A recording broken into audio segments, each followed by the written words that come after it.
உங்க அனைவருக்கும் எனது மனமார்ந்த நன்றிகள். நம்ம சேனல் ஆகிய தமிழ் அனிமே சேனல்ன்றது 50 சப்ஸ்கிரைபர்ஸ் ரீச் செய்திருக்கு.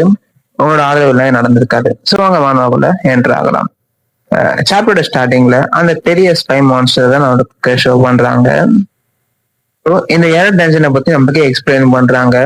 இந்த மாதிரி டஞ்சன் வந்து எரரை சந்திக்கும் போது அதனுடைய மேஜிக்கல் ஃபார்முலாஸ்ன்றது சேஞ்ச் ஆகும்.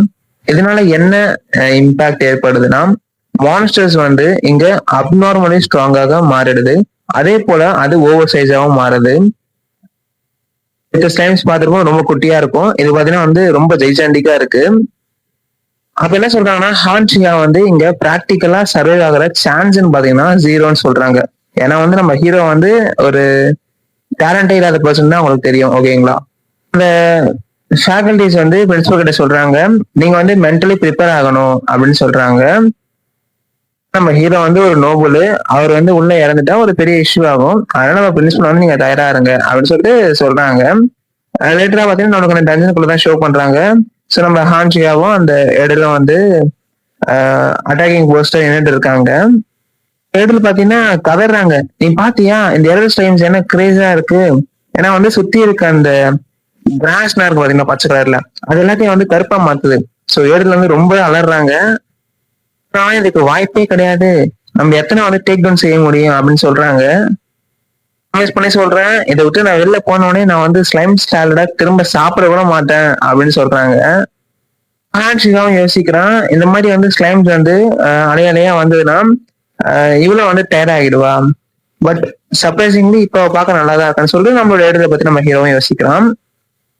அவளுடைய டேமிங் ஸ்கில்ஸ்ன்றது அமைச்சரா இருந்தாலுமே, அமைச்சர்னா பிகினர் ஓகேங்களா, ஆனா அவருடைய எர்த் மேஜிக் வந்து ஒரு ப்ரோ அளவுக்கு மேனேஜ் செய்யறான். ஹீரோ வந்து அவருடைய ஃபியூச்சர் பத்தி நினைச்சு பாக்குறான். இவன் தான் வந்து கிரேட்டஸ்ட் சார்ஜர்ல எர்த் மேஜிக்கை பயன்படுத்துற ஒருத்தவளா இருப்பான் அப்படின்னு சொல்லிட்டு ஹீரோ யோசிக்கிறான். ஏடல் அப்படின்னு சொல்லிட்டு பார்க்கும்போது பாக்குறான், அந்த அளவுக்கு ஒரு ஸ்ட்ராங்கான பிரேவான ஏடல்ன்றவ எந்த அளவுக்கு பயந்து நடுங்குறாளா அப்படின்னு சொல்லிட்டு நம்ம ஹீரோவை யோசிக்கிறான். முக்கியமான விஷயம் என்னன்னா, இவளை பத்தி நம்ம பாக்குறதுக்கு முன்னாடி இவ வந்து ஒரு ஷார்ட் டெம்பரா நடந்துக்கிறா. ஏன்னா வந்து இந்த ஹான்ஷியா வந்து ஒரு ஹோப் இல்லாத ஒரு அன்ஃபேமஸான பர்சன். அதனால வந்து இவ என்னோட பர்சனாலிட்டி வச்சு என்ன ஜட்ஜ் பண்றா அப்படின்னு சொல்லிட்டு நம்ம ஹீரோ மனசுக்குள்ளேயே யோசனை இருக்கான். அப்ப ஏடுல வந்து காண்டாயிட்டு, டேய் என்னடா சண்டை போடாம அங்க இருந்து வண்டி ஆட்டுனுங்கிற, இன்னும் லூஸ் ஆயிட்டியான்னு சொல்லிட்டு சொல்லும் போது நம்ம ஹீரோ அதெல்லாம் ஒண்ணும் இல்லை, நான் வந்து கால்குலேட் பண்றேன் டைம் அப்படின்னு நம்ம ஹீரோன்னு சொல்றான். இவன் கால்குலேட் பண்றான், அவளுக்கு ஷோ பண்றாங்க. இவன் இந்த டஞ்சனுக்குள்ள வந்து 3 மணி நேரம் ஆகுது. என்ன சொல்றாங்கன்னா, அவங்களுக்கு உள்நடவு தெரியாதா, ஏன்னா வந்து நம்ம ட்ராப் பண்ண விஷயம் அவங்களுக்கு தெரியுமா தெரியாதுன்னு சொல்லிட்டு நம்ம ஹீரோவும் கேக்குறான். வந்து ரிப்ளை பண்றாங்க, அவங்களால நமக்கு உதவ முடியாது. ஏன்னா வந்து வெளியில பார்த்தோன்னா இது ஒரு 30 மினிட்ஸ் தான் கடந்திருக்கும். அதாவது உள்ள வந்து 3 மணி நேரம்ன்றது, வெளில வந்து அரை மணி நேரம் தான். ஓகேங்களா?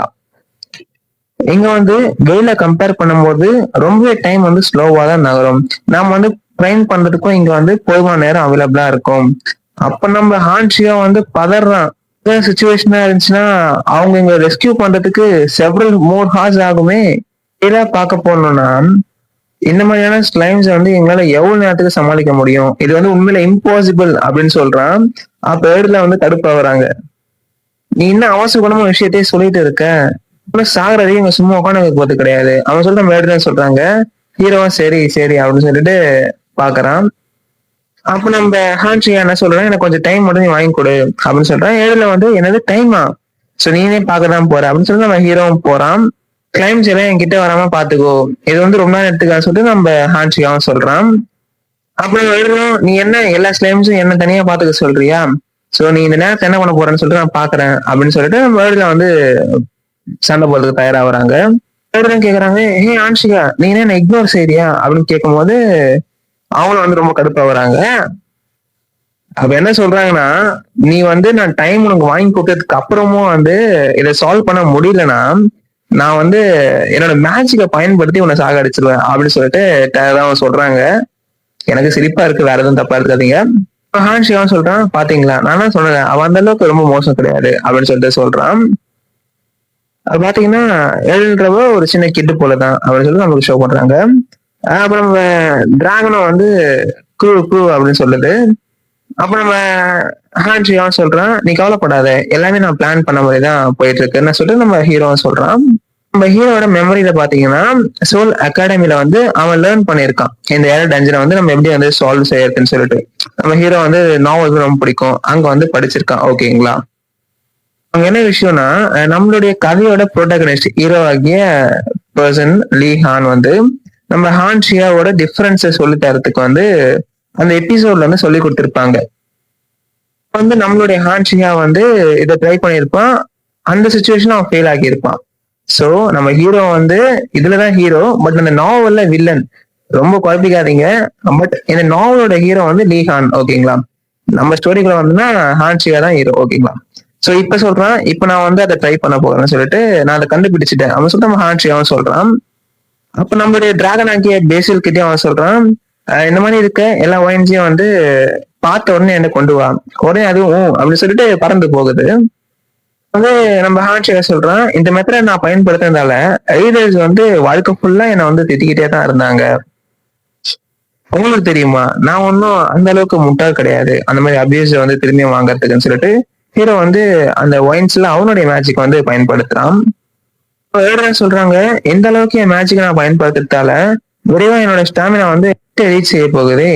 அந்த ஹான்ஷியா வர இவ்வளவு என்னதான் பண்றானோ அப்படின்னு சொல்லிட்டு பேசுறாங்க. நம்ம ஹீரோவும் இது முடிஞ்சிருச்சு அப்படின்ட்டு சொல்றான். அவங்க திரும்பி என்னது அப்படின்னு பார்க்கும்போது சுத்தி வந்து ஒரு பேரிகார்டு அமைச்சிருப்பான். உடனே இவங்க வந்து என்னது ஒரு பேரிகார்டு அப்படின்னு கேட்பாங்க. அப்புறம் ஹான்ஷியா என்ன சொல்றேன்னா, நீ வந்து அங்க செய்யத்தை விட்டுட்டு உள்ள நில்லு அப்படின்னு சொல்றான்.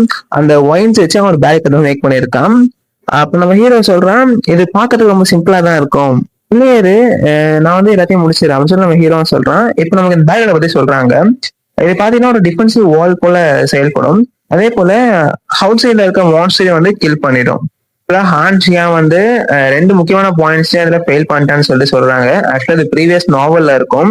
அது என்னன்னா வந்து ஃபயர் அண்ட் மேஜிக் ஆம்பிளிஃபிகேஷன் அதிகப்படுத்துறது. பட் எப்படியா இருந்தாலும் இப்ப ரெண்டுத்தையும் என்னால செய்ய முடியும்னு சொல்லிட்டு இப்ப இருக்க ஹான்ஷியாவை ஷோ பண்றாங்க. இது அந்த ஓல்டு நாவலையும் இப்பயும் வந்து கம்பேரிட்டிவா தான் நமக்கு ஷோ பண்றாங்க. அப்ப ஹீரோ வந்து அவனுடைய மேஜிக்கை கேஷ் பண்றான். ஆரோன்னு சொல்றான், ஒரு ஆரோவும் வருது. அப்போ வந்து இது சக்சஸ்ஃபுல்லா வந்துருச்சு அப்படின்னு சொல்றான். இது என்ன சொல்றேன்னா, நான் வந்து இதற்கு கூட வந்து ஃபயர் மேஜிக்கை வந்து இன்ஃபியூஸ் செய்தாகணும். பேசில் இப்ப இது உன்னுடைய டேர்ன் சொல்லி டிராகன் கிட்ட சொல்லும் போது அவனுடைய அந்த பேசிக் ட்ரைனிங் ஸ்கில்லை வந்து பயன்படுத்தி அந்த டிராகன் கூட வந்து கனெக்ட் ஆகலாம். இப்ப வந்து என்ன சொல்றான்னா, எல்லாத்தையும் வந்து எரிச்சிடு அப்படின்னு சொல்லிட்டு அந்த ஆரோவுக்கு வந்து கமெண்ட் கொடுக்கலாம். அப்போ வந்து அவனுடைய மேஜிக்கை கேஷ் செய்யும் போது அங்க இருக்க ஸ்லைம்ஸ்ல வந்து கதறுது. என்னன்னு பாத்தீங்கன்னா, ஹீரோவுடைய ஆரோஸ் வந்து அப்படியே வானவெடி மாதிரி வந்துன்னு இருக்கு. ஸோ ஆக்சுவலா இப்போ அவன் ஆரோஸ் வந்து அம்சன் இருக்கான். ஓகேங்களா? தேர்டே பார்த்து ஷாக் ஆகுறாங்க, இது உண்மையிலே அந்த ஓப்ளஸ் ஹான்ஷியாவோட மேஜிக்கா அப்படின்னு சொல்லிட்டு. ஸோ என்னாச்சு பாத்தீங்கன்னா, ஸ்லைம்ஸ் எல்லாமே வந்து பொசுங்கி ரீஜென்ரேட்டே ஆக முடியாத அளவுக்கு கிடக்குது. ஹீரோ எக்ஸ்பிளைன் பண்றான், பொதுவா இந்த மாதிரி ஸ்லைம்ஸ்ல வந்து பாய்சன் இருக்கும், அது வந்து ஃபயர் மேஜிக்கோட கான்டாக்ட மேக் பண்ணுதுன்னா அது இந்த மாதிரிதான் வந்து வெடிச்சிடும் அப்படின்னு சொல்றான்.